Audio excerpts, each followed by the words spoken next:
வணக்கம். நான் ஆனந்த். அட்டகதி தினேஷ், கலையரசன், சமீர் இவங்களாம் நடிச்சு டைரக்டர் அதியன் ஆதிரை டைரக்ஷன்ல ரீசெண்டா தியேட்டர் ரிலீஸ் ஆகி இப்போ அமேசான் பிரைம்ல அவைலபிளா இருக்கிற படம் தான் தண்டகாரண்யம்.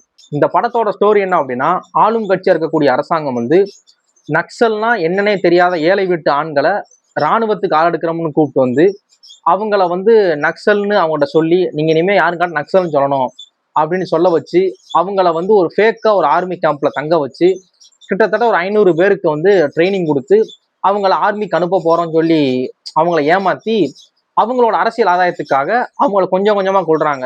நாங்க இத்தனை நக்சலை கொண்டுட்டோம், இத்தனை பேரை கொண்டுட்டோம்னு சொல்லி ஃபேக்கா அவங்களோட ஆட்சியை தக்க வச்சுக்கிறதுக்காக பரப்புறாங்க.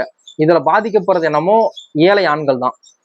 இந்த விஷயம் வந்து கலையரசன் தெரியுறப்ப கலையரசன் இவங்க எல்லாரும் எப்படி காப்பாத்தினாரு, இந்த விஷயம் மக்களுக்கு எப்படி தெரிஞ்சிச்சு, இப்படி ஒரு இது அநீதி நடந்துகிட்டு இருக்கு அப்படிங்கிறது மக்களுக்கு எப்படி தெரிஞ்சு அப்படிங்கிறதான் தண்டகாரண்யம். எனக்கு இந்த அதியன் ஆதிரையோட 2ஆம் உலகப் போரின் கடைசி குண்டு நினைக்கிறேன், அவரோட அதான் ஃபர்ஸ்ட் படம் நினைக்கிறேன். அந்த படத்தை ஃபர்ஸ்ட் பார்க்கணும். ஏன் அப்படின்னா இதான் அவரோட 2வது படம். இந்த படத்தோட story, screen play, dialogue, direction இதெல்லாம் பாக்குறப்ப எனக்கு ரொம்ப வெற்றிமாறன் படம் பார்த்த ஃபீல் தான் கிடைச்சிச்சு.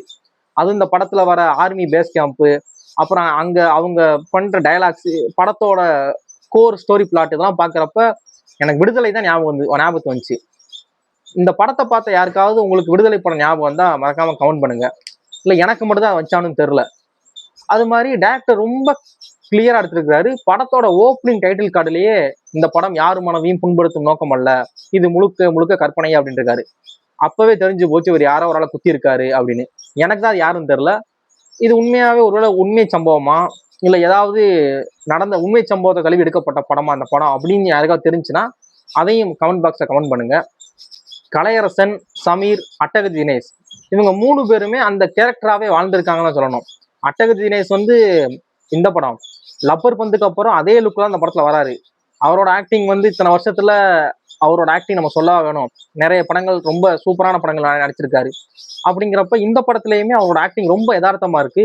அதுவும் ஒரு கட்டத்துல வந்து போலீஸ் வந்து தினேஷோட வீட்டையே காலி பண்ணி கூட்டு போறப்ப அவர் வந்து கையில இது மட்டும் வெறும் ஜட்டியோட இருக்கிற மாதிரி கூட்டு போற சீன்லாம் இருக்கும். முடிய பிடிச்சி தரைஞ்சிருக்கும். அந்த சீன்லாம் ரொம்ப அவரோட நடிப்பு ரொம்ப மெச்சூர்டா இருந்துச்சு. இத்தனை படங்கள் நடிச்சிருக்காருங்கிறப்ப அவர் நடிக்கிறதுன்னு சொல்லித்தர தேவையில்ல, சூப்பரா இருந்துன்னு சொல்றேன். அது மாதிரி சமீர், கலையரசன் இவங்க 2 பேருமே வந்து அந்த கேரக்டர் என்ன டிமாண்ட் பண்ணுதோ அதை நடிக்கக்கூடிய ஆட்கள். அதுவும் கலையரசன்லாம் ஒரு படத்துல சாகணும் அப்படின்னா நான் இருக்கேன் அண்ணன், நான் இறங்கி வரவா அப்படிப்பட்ட ஆள் அவரு. அப்படிங்கிறப்ப அவருமே இந்த படத்தை ரொம்ப நல்லா நடிச்சிருக்காரு. அந்த கேரக்டர் என்ன டிமாண்ட் பண்ணுதோ அதை நடிச்சிருக்காரு. சமீர் வந்து ஒரு ஃபிட்னஸ் ஃப்ரீக் தான். நம்ம டான்சிங் ரோஸ் அவரை பத்தி தனியா சொல்லணும்னு அவசியமே கிடையாது. இந்த படத்துலயுமே ரொம்ப ஃபிட்னஸா அவருக்குமே ரொம்ப ஒரு முக்கியமான கதாபாத்திரம் இந்த படத்துல இருக்கு. ரொம்ப ஒரு முக்கியமான கேரக்டர் அந்த படத்தை நடிச்சிருக்கிறாரு. படத்தோட ஸ்கிரீன் பிளே ரொம்ப நல்லா இருந்துச்சு அப்படின்னு ஏன் சொல்றேன் அப்படின்னா, படம் ஒரு கட்டத்துக்கு அப்புறம் நம்ம படத்தோட மெர்ஜ் ஆயிருவோம். அட்டகதி தினேஷ் மாட்டிக்க போயிடுவான், அவங்க ஃபேமிலியே வந்து ஆபத்துல இருக்கும். அப்படிங்கிறப்ப எப்படியா தப்பிக்கணுமேங்கிற மாதிரி நம்ம யோசிக்க ஆரம்பிச்சிடும். படம் அவ்வளோ ஒரு இன்ட்ரெஸ்டிங்கா படம் மூவ் ஆக ஆரம்பிக்கும். அதுவும் நம்ம படத்தை தாண்டி வேற எதையும் நம்ம யோசிக்க தோண மாட்டேங்குது. படம் பார்த்துக்கிட்டு இருக்கப்ப லைட்டா ஃபோன் எடுத்து நோண்டுறது அந்த இதெல்லாம் கிடையாது. ஏன்னா படம் அவ்வளோ இன்ட்ரெஸ்டா போய்கிட்டு இருக்கு, விட்டோம்னா போச்சு அப்படிங்கிற எல்லாமே நம்ம கொண்டு வந்துருது படம். படத்தோட சினிமோட்டோகிராஃபி அண்ட் படத்தோட மியூசிக் 2மே படத்துக்கு ஒரு பில்லர் தான் சொல்லணும். அது மாதிரி படத்தை ஷேரா எல்லாரும் வாட்ச் பண்ணலாம். படத்துல பேசின அரசியல் மட்டும் எனக்கு புரியல, உண்மை சம்பவமா இல்ல வேற எதையும் இது ஒரு ஏற்கனவே நடந்ததை இது பண்ணிக்கலாம் எனக்கு தெரியல. அப்படியாவது உங்களுக்கு தெரிஞ்சா மறக்காம கமெண்ட் பண்ணுங்க. படத்தை பார்த்தவங்க இந்த படத்தை பத்தின உங்களோட ஒப்பீனியனை கமெண்ட் பண்ணுங்க. பார்க்காதவங்க பார்த்துட்டு உங்களோட ஒப்பீனியனை கமெண்ட் பண்ணுங்க. தேங்க்ஸ் ஃபார் வாட்சிங்.